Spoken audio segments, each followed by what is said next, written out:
Recorded live, not too far from the nation's capital, between the Patuxent and the Chesapeake Bay. It's your friend and brother from another mother, the Reverend Kenn Blanchard. And this, my friend, is the Kenn Blanchard Show.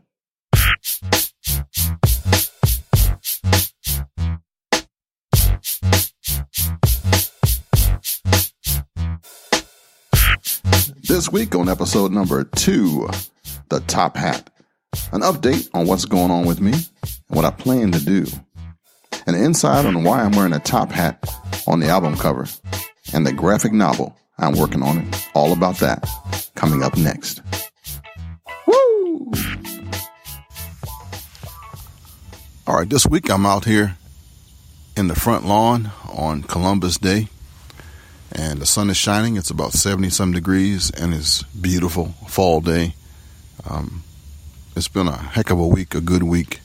A lot of stuff has happened, and not quite sure where I'm going next. Actually, I'm actually trusting in the Lord because I definitely don't know what I'm doing on my own. I got promoted over the week. I was in a job that I wasn't too keen on. I was complaining because I had 10 employees under me, and they are a handful, but I care about them, and that actually came through with my employer. And as much as I was fussing, they sent me a letter of offer for a captain. I'm an armed security officer, and instead of having 10 people, I'll have 150 here come next week. And I'll change my location, and I'll probably be working 7 days a week on call, beck and call to all the problems that people can have, all the lies people can tell, all the stories. But my goal is not to be Captain Bligh or one of them dudes from the pirate ships, which I just love, but to make the place a better place to work. My goal and my thinking is sometimes you can be in a job that's just dirty, doesn't pay well, people don't treat you right. But if the people that do the work are close, if the people who see each other for 8, 10, 12 hours a day, 16 hours a day can be close, then the job won't be so bad. I'm hoping that I can change the mentality, the perception, the camaraderie, the esprit de corps, the motivation of the officers, that the place of work will be better. That's my goal. I can't change the pay. I can't change a lot of stuff, but my plan is to clean up the place. We got like break rooms and the armory and the officers that we use, the command center, those places are pigsties right now. The officers look shabby. Going to try to lead by example and lead, actually, and see where it goes. Don't know how successful I'll be, but I'm going to try it.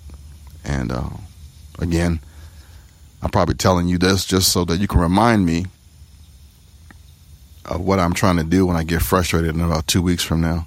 Because everything's a cycle. You can start off good, but you'll get beat down by the world. And I know that, but I forget just like you do. My son's doing really well. He don't think so, but he is. And my daughter's doing good. She's lost 10 pounds with the diet that she got us all on.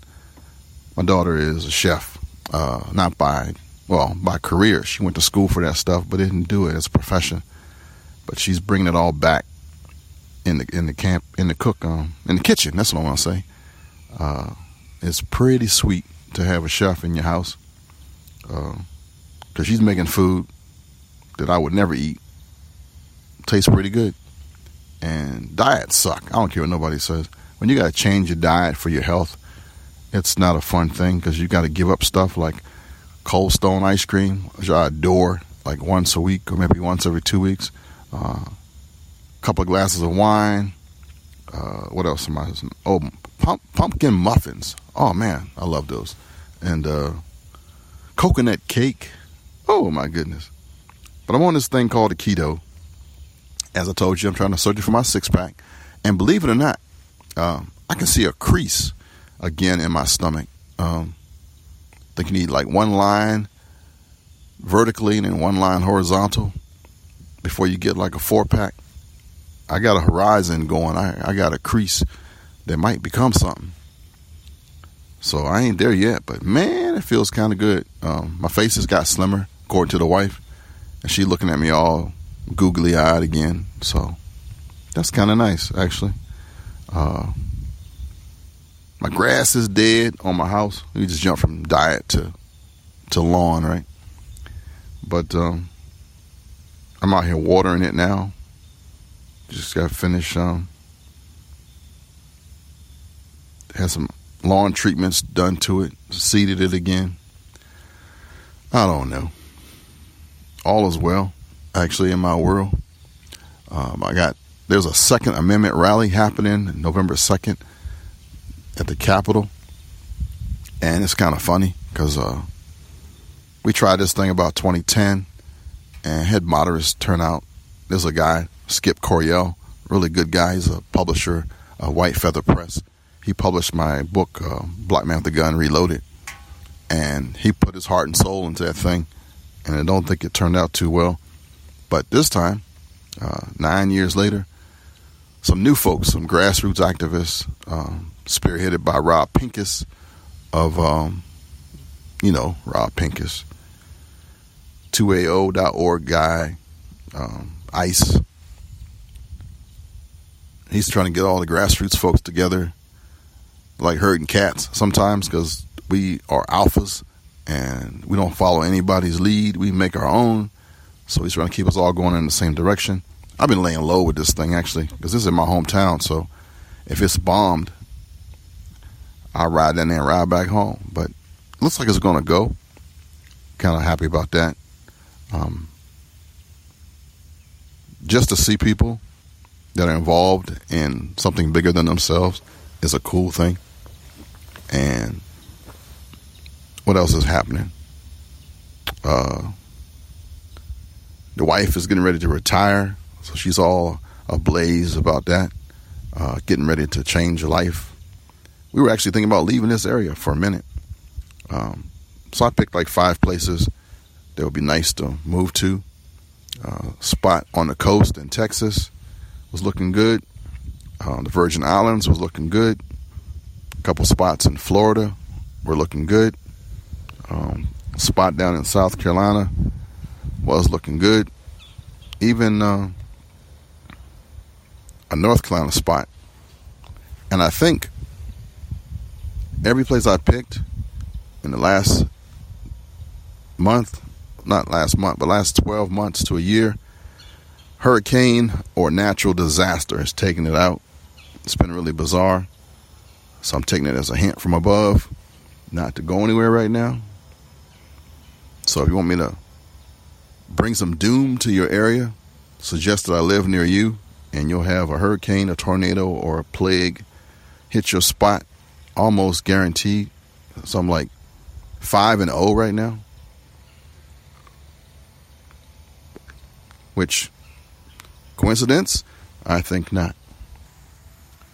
The other thing that I did that was just kind of different, I rejoined the DC Gospel Stars. It is a group that has been playing together for 50 years. These guys are hilarious together. It's a family. The Hyman brothers, it's 4 of them. Or is it 3 of them? I think it's just 3. 3 of them. And a cantankerous guitarist that is probably one of the best guitarists I've ever seen personally. And I'm trying to get him to teach me some of his stuff. These are all retirees for the most part, except for the drummer and the lead singer. And you don't know how bad a guitarist you are until you get to play with somebody who really knows what they're doing. Then it kind of bums you out. I want to be a really good rhythm guitarist. So that's my goal for the next couple of years. And I'll be strumming, trying to catch up on that to make do.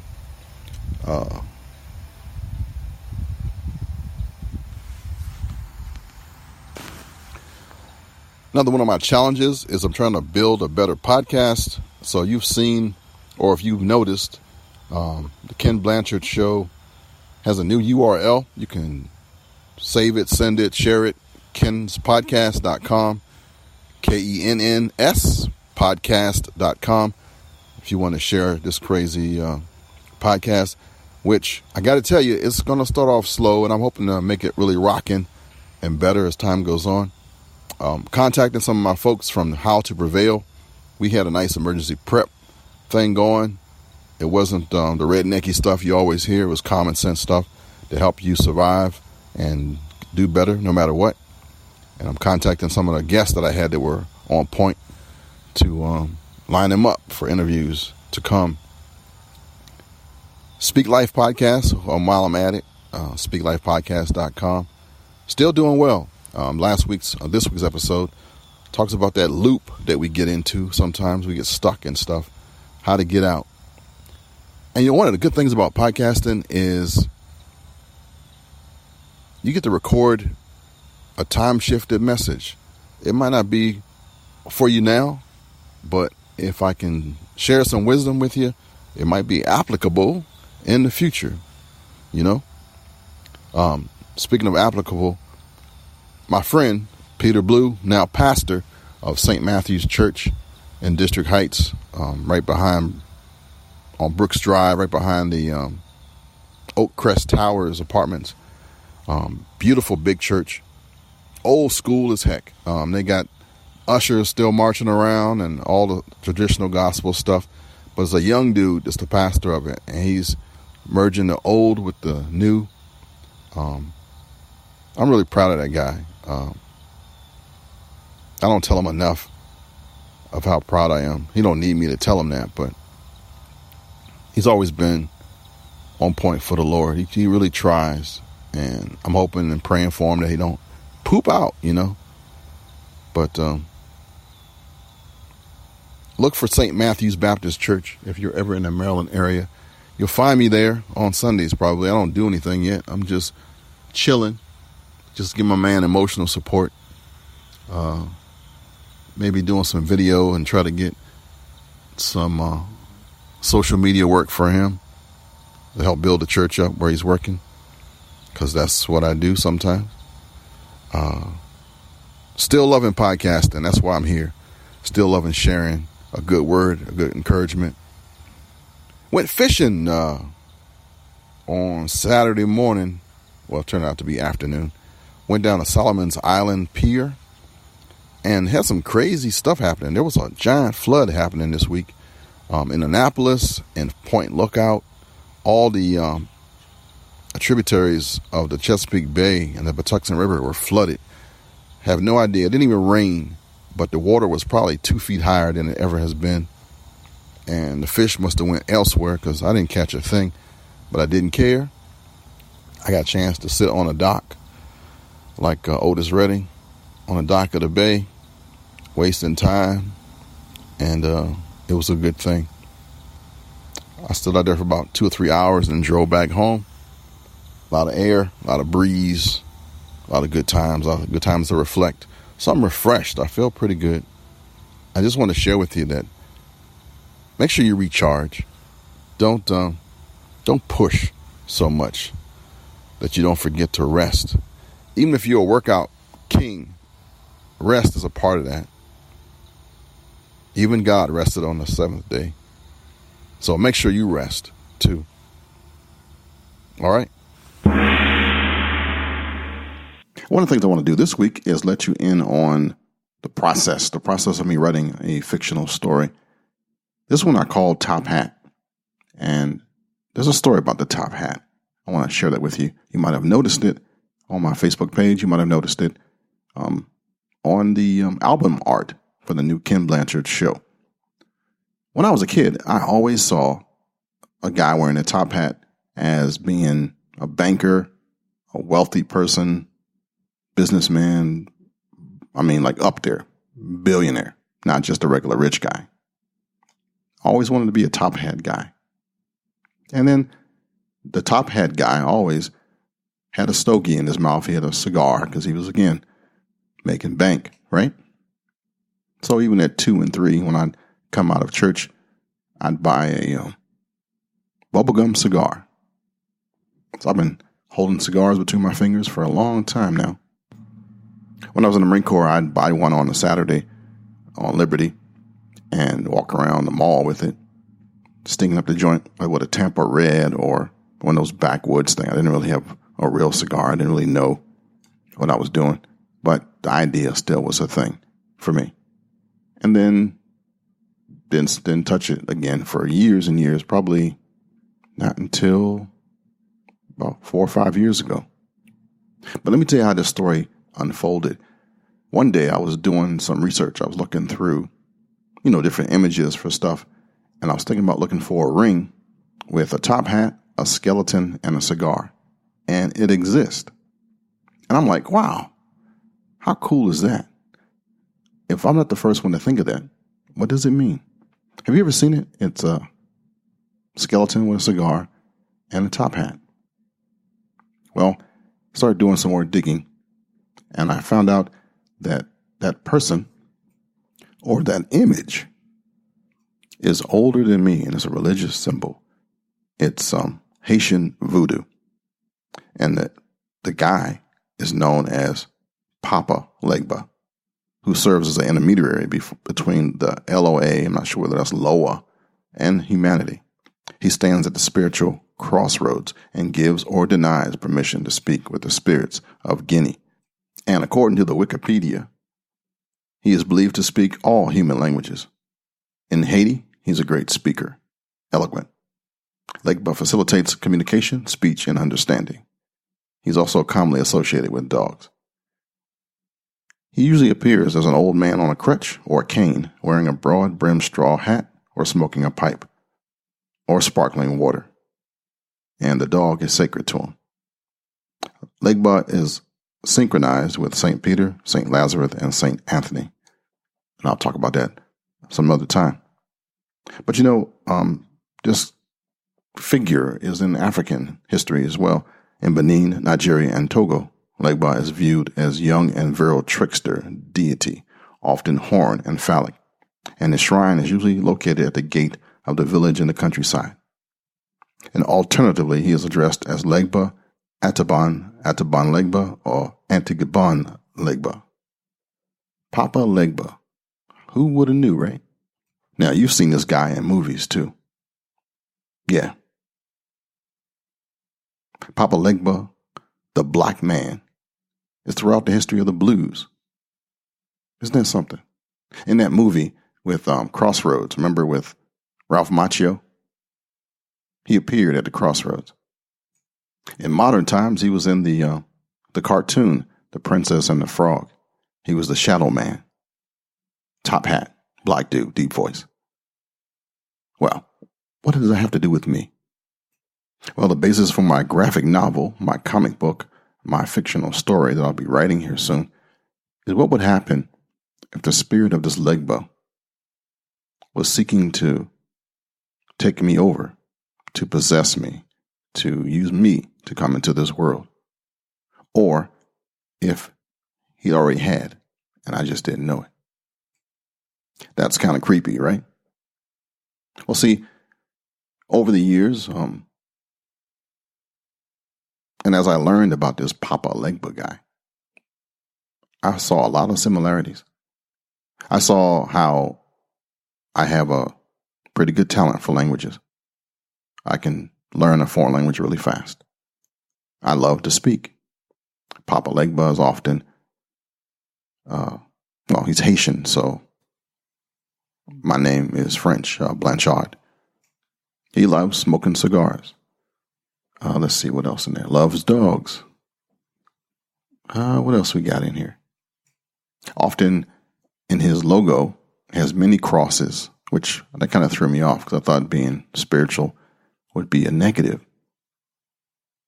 And what else? Skulls. There's always an affection, what do you call it? An affinity to skulls. When I was riding my motorcycle a lot, I used to collect skull rings. So I have quite a few, and I was always looking for the next best one or a nice looking one. Never really wore them. I just wanted them. And they were usually cheap too. So I have like 4 or 5 of these steel or chrome looking or even a dark black one, skull rings for my collection, which I didn't really pay attention to it until I started doing research on this Papa Legba dude. Now, let's get real spooky. Back in my 20s, I lived in Brazil, where they believe in voodoo. And I was full of myself back then. And the embassy wouldn't let us drive because they didn't want us to get involved in an accident and get involved with local authorities. So they had the embassy driver take pretty much all the civilians where they wanted to go, unless you were a high-ranking person. And then you had your own vehicle. So I had a driver take me out to town because I was new to the country. I was in Brasilia, Brazil. And in the town, just like we have the same stores, we got Target, Lowe's, Home Depot, PetSmart. You know how there's like the same kind of stores in every little group? Brazil was the same way. But one of the stores is a voodoo store. I guess it was like a religious center. Whatever you believed, there was artifacts for it in that store in every neighborhood. So one day I stopped in there and actually bought 2 little figurines and a statue I was going to send back to my dad. Didn't think much of it, except for when I brought it back into my room. I remember our housekeeper was cleaning the house one day and she saw that and she stopped dead and dropped some stuff and said, "Boss, you can't have that in your room." And I thought, why? It's just statues, wood, it's not real. And she was livid. I thought, wow, whatever this thing does or is, it spooked her. But didn't pay any attention, and I kept them there anyway. Well, one Friday night, the driver was taking me out to do something, shopping or something. And in the fork of a road, there was a candle burning. So I thought it was either like a hazardous thing, a warning. It was a plate, a cigar, an open bottle of rum, and I think there was a piece of chicken or something on there. And I asked the driver, "What is that?" And he said, "Macumba." And I think it was the Portuguese word for voodoo. And he started crossing himself. And I said, "Could you stop?" This is before social media, or I would have taken a picture of the thing. But I had him stop. And I walked up to it, looked at it. I mean, like studied it. I thought, why would you leave a bottle of rum, a cigar, and a piece of chicken in the crossroads? I was ignorant to this whole voodoo thing. So I booted it. I kicked it out the way. The driver almost fell out. He shrieked in terror and said, "You can't do that. Oh my gosh." And he started like blowing stuff and crossing himself, and it made me laugh. I was 20. Thought I was the toughest man in the world. Didn't figure out why you could be afraid. And he said, "Why did you do that? How come you're going to do that? You're going to be cursed." I said, "Well, my God is stronger than anything in these streets." And with my cocky self, we got back in the car, and the driver stared at me the rest of the night. And we went to our destination, and I got out of the car, and he said, "I'll come back and get you." I didn't think anything else of it. But again, later in life, I learned that that was a thing for Papa Legba. That was an offering. That was something for him. And somebody wanted a safe journey back somewhere, or they wanted a curse put on something, and I had kicked it. So in my graphic novel, what if when I did that, I woke up that spirit, I called on Papa Legba, and for the last 40 years of my life, he and I have been rolling together, and I just didn't know it. So then I thought, well, as long as I don't buy a top hat, I'm good to go. That would just push me right over the edge. Who knows what will happen then? Well, a few months ago, I was looking through Facebook. You know how you can click on merchandise? A top hat popped up. And I learned about steampunk, and I was watching the hat that was on El Dorado that James Caan wore. And I thought, man, I love hats. I would love to get an El Dorado top hat, even though it's not really a top hat. It's kind of like a leather country hat like you would, like a biker would wear, which again fits with me. I'm going to get one of those for my collection. And if you click on anything on social media now, those little robots will follow you around. And the next thing I know, for the next 2 months, I was getting ads for top hats. Now, I told the story to a couple of people in my job, and they, man, you better not buy that hat after what you just told us, what you just heard. And I laughed and thought, man, it's going to be a good story, a good graphic novel. The top hat, yeah. Until about 2 weeks ago, after I had let it go, I got another little ad for a custom hat out of London, England. And I thought, man, that's a nice looking hat. And it was really, really cheap. I said, man, I can't let that go. It's on sale. If it sucks, I just throw it in the trash. But it's a high quality hat. And it fits in with the rest of my hats. So I now have a top hat. And pray for a brother. And if you watch Constantine, you might remember that Papa Legba was also characterized by Papa Midnight on that as well. He's been around.